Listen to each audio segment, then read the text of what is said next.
আসসালামু আলাইকুম দেওয়ান সাহেব। ওয়ালাইকুম আসসালাম। ইনশাআল্লাহ আমি ভালো আছি, আপনি কেমন আছেন? আলহামদুলিল্লাহ ভালো আছি। তো দেওয়ান সাহেব, বর্তমান সোশ্যাল মিডিয়ায় দেখা যাচ্ছে যে একটা লালন সাইজির একটা গান নিয়ে সময় গেলে সাধন হবে না, বর্তমান মাওলানারা বিভিন্ন বিবৃতি দিতেছে যে এটা যৌন মিলনের দিকে আহ্বান করছে বা যৌন মিলনের কথা বলছে এই গানে। আপনি এই গান নিয়ে, লালন সাইজির গান নিয়ে কি বলতে চান? তো ধন্যবাদ। আপনি যে কথাটা আমাকে বলছেন, দেখেন আমি আপনাকে একটা কথা বলতে চাই। জি বলেন। সে কথাটা হলো এরকম, সাইজি লালনকে বোঝার মতন জ্ঞান সকলের হয় না। জি কারণ যে সাইজি লালনকে নিয়ে আপনার এশিয়া মহাদেশের মধ্যে বিভিন্ন রাষ্ট্রের মধ্যে এবং কি আপনার রাজশাহী ইউনিভার্সিটির মধ্যে তার নামের উপরে একটি ক্লাসই হয়। জি আপনার তাকে নিয়ে গবেষণা করার মতন এমন একটা মানুষের কথা আপনি আবার গান এনে আবার সামনে ধরছেন, সাইজি লালন। জি তার এই গানটাকে ব্যাখ্যা করব, এই গানটার উপরে কথা বলবো, এত বড় সাহস আমার হয় নাই, বা এই সাহসটা কারো হয় নাই। আমি এটা এক বাক্যে বলতে চাই, এই সাহসটা কারো হয় নাই। এর জন্য হয় নাই, সাইজি লালন কে এটাকে বুঝতে হবে, যার যার জ্ঞান দ্বারা বুঝতে হবে। তিনি বললেন দিন থাকিতে, অর্থাৎ দিন থাকিতে দিনের করণ কেন করলে না। হ্যাঁ সবচেয়ে ইম্পর্টেন্ট একটি কথা, দেখেন দিন থাকিতে দিনের করণ কেন করলে না। জি আমার কথাটা বুঝতে পারছেন? জি জি আমি আপনাকে একটা জিনিস এখানে ধরতে চাই। একটি সাধক, মহাসাধক আমাদের জিজ্ঞা শরীফ ভূমি আছে, বাবাগান দণ্ড চিস্তি, তার একটি কালামের মধ্যে আছে, আদমি হতে আদমি আদম এই মুসলমান, বান্দা ফকির আরো ইনসান, তখন রশিদ কয় মরে ইহার মানে জানিলে সে মমিন হবে। বিষয়টা কি বুঝতে পারছেন? জি তাহলে আদিতম মমিন ছিল, এখনো আছে। আমার কথাটা কি বুঝতে পারছেন? জি তাহলে এই যে উনি বললেন দিন থাকিতে, মানে দিন থাকিতে কার কর্ম করতে হবে? আল্লাহর কর্ম করতে হবে। হ্যাঁ, আল্লাহর কর্ম করতে হবে, রসুলের কর্ম করতে হবে। লালন সাইজি আমার মতন আপনার মতন অজ্ঞ মানুষ না তো।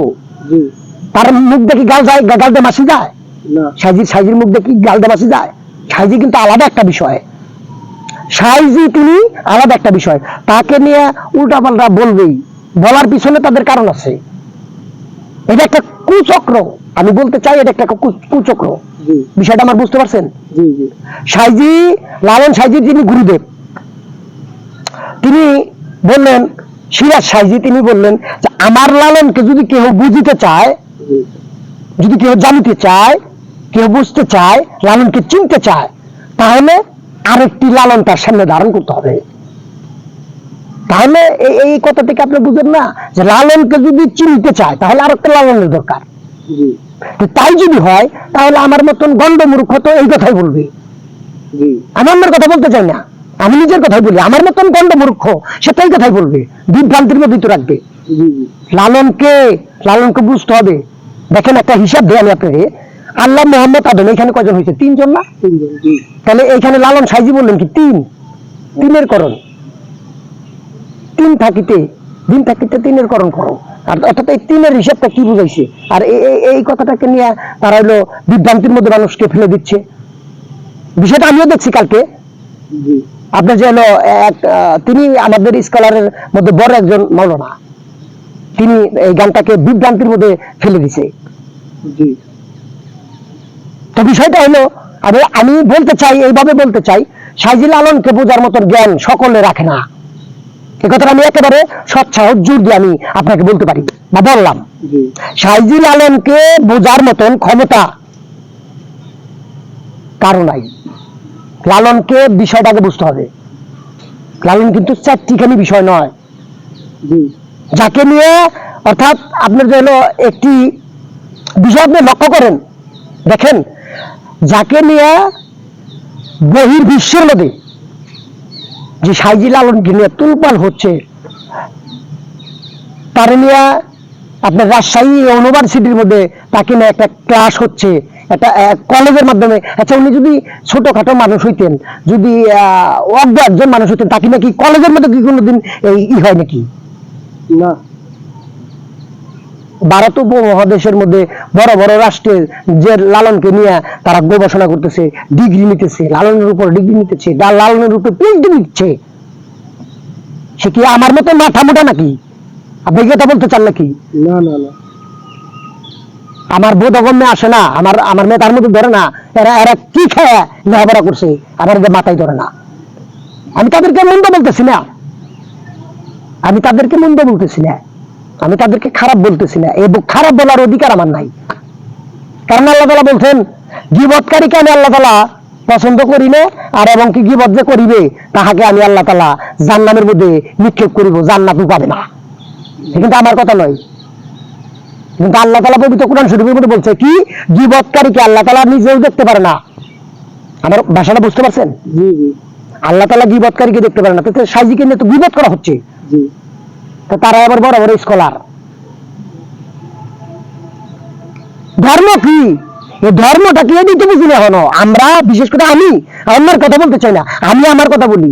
আমি তো ধর্মের কথাটাই বুঝি না। ধর্ম কাকে কয়? ধর্ম কি? দেখেন আমি আপনাকে এখানে একটা কথা বলতে চাই। আমাদের একজন সাধক, তিনি তার একটি কালামের মধ্যে বলছেন ধর্ম কি ভাই, কর্ম কি ভাই, এই ধর্মের আর মর্ম কি, ধর্ম বলতে এই জগতে বুঝবো কি? আমার ভাষাটা বুঝতে পারছেন? জি। ধর্ম কি আর কর্ম কি ভাই, এই ধর্মের আর মর্ম কি? ধর্মটা হলো নিজেকে নিজে চেনা, নিজেকে নিজে জানা, নিজেকে নিজে বোঝা। যারা নিজেকে চিনে না, দেখেন একটা কথা বলি, মান আরাফা নাফসাহু ফাকাত আরাফা রাব্বাহু। তুমি তোমাকে চিনো, তুমি তোমাকে দেখো, তুমি তোমাকে বুঝো। আরেকটি কথা বলি আপনাদের এই শিক্ষিত সমাজের মধ্যে, সক্রেটিস তিনি বলছিল নদাইছেন তুমি তোমাকে চেনো, তুমি তোমাকে জানো, তুমি তোমাকে বুঝো। আর শ্রীকৃষ্ণের নিমাই, নদী আর নিমাই বলছেন আত্মানন্দ বিদ্যি, তুমি তোমার সেই আত্মাকে চেনো। ধর্মের নাম হলো নিজেকে চেনা, নিজেকে জানা, নিজেকে বোঝার নাম হলো ধর্ম। দেখেন আমি আপনাদেরকে কিছুই বলবো না, এই ভিডিওটার মধ্যে আপনারা সমস্ত কিছুই জানেন। জি। আমাদের জাতীয় মসজিদ কোনটা?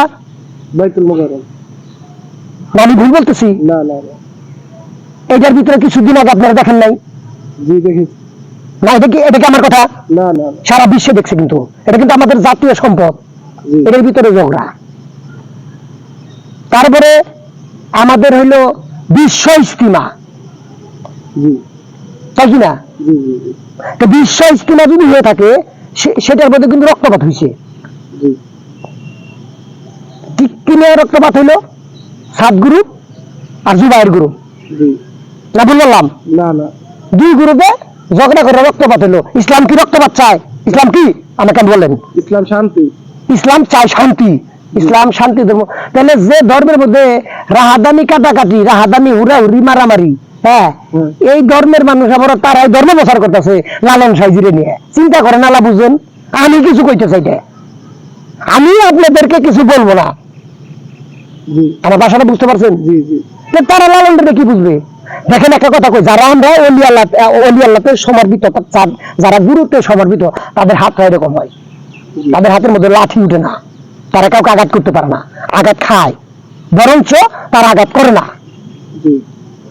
কিন্তু যারা আঘাত করে না তারা তো সাইজিরে নিয়ে তারা তো সাইজিরে মাথায় রাখবে, আর যারা আঘাত করে তারা তো সাইজিরে নিচে নামাবেই।